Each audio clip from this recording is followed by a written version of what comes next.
quels sont, selon vous, les meilleurs investissements cryptographiques aujourd'hui? Nous avons eu un beau rallye, peut-être juste un piège pour les boules, ou le début de quelque chose de plus grand. Dans cette vidéo, nous allons passer en revue quelques altcoins que j'achèterai si nous retrouvons des prix bas. Et au-delà de vous faire une liste des projets que j'achèterai, j'aimerais vous parler de la prochaine ou des prochaines narratives possibles pour les crypto-monnaies et un graphe en particulier pour que vous puissiez de vous-même pousser vos recherches et faire les meilleurs choix. Pour moi, le récit de 2023 sera sur les Layer 2, les couches 2 construites sur Ethereum. Et donc on l'a bien vu d'ailleurs sur ce marché baissier avec la performance de prix de Matic. Les Layer 2 sont des projets très intéressants et donc je suis forcément optimiste quant à l'écosystème Layer 2 qui se développe sur Ethereum. Il y a le projet Matic, mais il y a d'autres projets à suivre. Et donc ici sur le tweet de Kofi, il dit que les Layer 2 sont des entreprises étonnante. Alors vous le savez, sur la chaîne je suis le projet Matic de très près, mais il y a d'autres projets. Il y a le projet Arbitrum, c'est un bon exemple qui a fait 4,6 millions de dollars de bénéfices en 2022,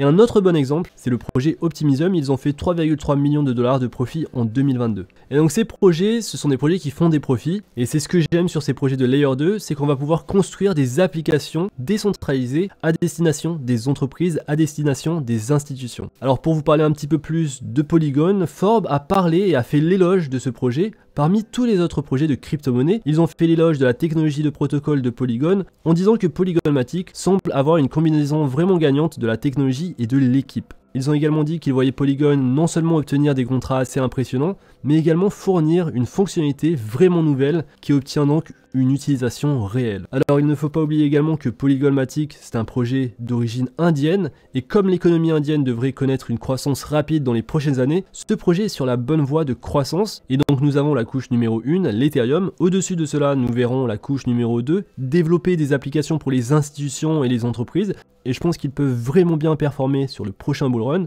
Mais sans aller trop loin dans la spéculation, je me concentre sur le projet Matic de Polygon et Arbitrum qui n'est pas encore sorti, mais quand ce jeton arrivera sur le marché, à mon avis, si la valorisation est raisonnable, il ne faut pas le manquer. Et d'ailleurs, on parlera aussi de la valorisation de ces couches 2 en comparant la TVL et les différentes applications décentralisées. Comme d'habitude, restez à l'écoute, abonnez-vous à la chaîne et je suis impatient de vous parler de tout ça. Et donc on a parlé de la narrative sur les Layer 2. Une autre narrative, forcément, et c'est toujours le cas, ça va se faire sur les projets qui se développent le plus. Et donc comment savoir quels sont les projets qui se développent le plus? Et je vais commencer par vous montrer donc un graphique avec le nombre de développeurs à plein temps sur les projets les plus réussis. Et donc voici le nombre mensuel de développeurs actifs sur les plus grands écosystèmes. On retrouve en première position forcément l'Ethereum avec 1873 développeurs actifs, une augmentation de 9% par rapport à l'année dernière. En deuxième position, on va retrouver Polkadot avec 752 développeurs. Troisième position, Cosmos. Quatrième, Solana. Et ensuite, on va retrouver Polygon, Kusama, le cousin de Polkadot.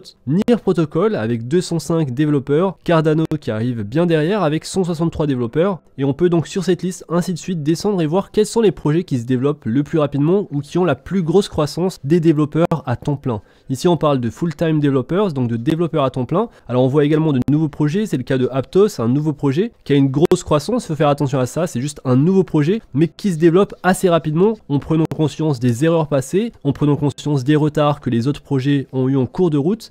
Et donc les nouveaux projets pourraient se développer bien plus rapidement que les anciens projets. Cela étant dit, comme je suis assez conservateur, je vais me focaliser que sur les projets les plus connus, les projets qui ont quelques années d'expérience, et donc à commencer par le projet Polkadot. Alors pour le projet Polkadot, et je pense vous l'avoir dit plusieurs fois dans le passé, et je crois toujours que c'est vrai, je pense que l'interopérabilité sera importante à l'avenir. Des projets donc comme Polkadot pourraient être un bon investissement, même si c'est pour moi assez surprenant de voir autant de développeurs sur l'écosystème Polkadot, parce que je n'en entends pas beaucoup parler. Je n'entends pas beaucoup parler des développements de l'écosystème Polkadot ou alors des applications décentralisées dessus, mais il semble que la plupart des développeurs à plein temps sont basés en Chine, donc c'est quelque chose à creuser davantage. Si vous avez plus d'informations, n'hésitez pas à me laisser un commentaire. Quoi qu'il en soit, le nombre de validateurs sur le réseau principal de Polkadot a augmenté tout au long de l'année 2022, ce qui a permis à Polkadot d'améliorer la décentralisation et la sécurité. Et donc le coefficient de Nakamoto, ce coefficient qui mesure le seuil minimum requis pour casser la blockchain, celui-ci pour le projet Polkadot se place bien loin devant les autres. Et en effet, on est sur 70 pour Polkadot, 32 pour Solana, 31 pour Avalanche,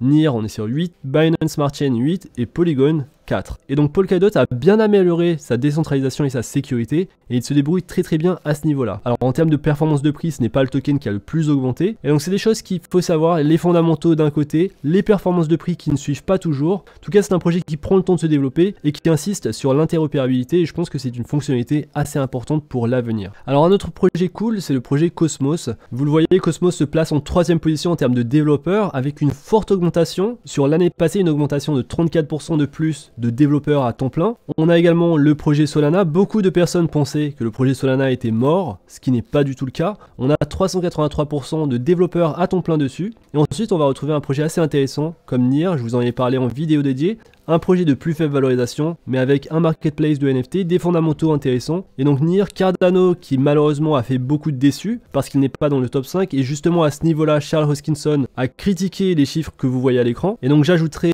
Cardano, j'ajouterai de plus petits projets comme NEAR Protocol, et j'ajouterai également Avalanche, un projet qui a fait un récent partenariat avec l'entreprise Amazon Web Services, AWS. Avalanche fait des trucs assez cool et ils ont mis une fonctionnalité qui permet d'envoyer des bitcoins à des gens sur Avalanche en 1 seconde. Il n'y a pas de limite de capacité. Si vous avez des bitcoins, votre destinataire peut les recevoir immédiatement. Et donc Avalanche, c'est également un projet que je surveille. Je prévois de vous faire une vidéo plus longue avec tous les projets que j'aime, qu'il s'agisse de projets gaming performants dans le domaine de la blockchain comme Gala Games, de projets stables et importants comme Chainlink ou Arweave, ou de projets qui sont actuellement dans une situation où tout va réussir ou alors tout va échouer, et c'est le cas du projet Ripple. Et donc je vais travailler sur cette vidéo afin que ce soit possible pour vous de trouver quels sont les projets qui vous intéressent le plus, à vous ensuite de pousser vos recherches et de vous tourner sur ces projets pour le prochain bull run. Et donc voilà pour cette vidéo, j'espère que vous avez aimé cette vidéo. Si c'est le cas, n'hésitez pas à liker la vidéo, à vous abonner à la chaîne. N'hésitez pas également à télécharger mon guide gratuit sur le trading, les liens en description. Et je vous remercie d'avance pour tous les retours que j'ai eu sur le guide. C'est un guide gratuit sur le trading qui vous donne les éléments clés pour investir, pour débuter le trading, mais également des bons éléments clés, des bons principes pour l'investissement, que ce soit court terme ou long terme. Et donc on se retrouve très vite pour une prochaine vidéo. D'ici là, faites attention à vous, investissez bien et à la prochaine.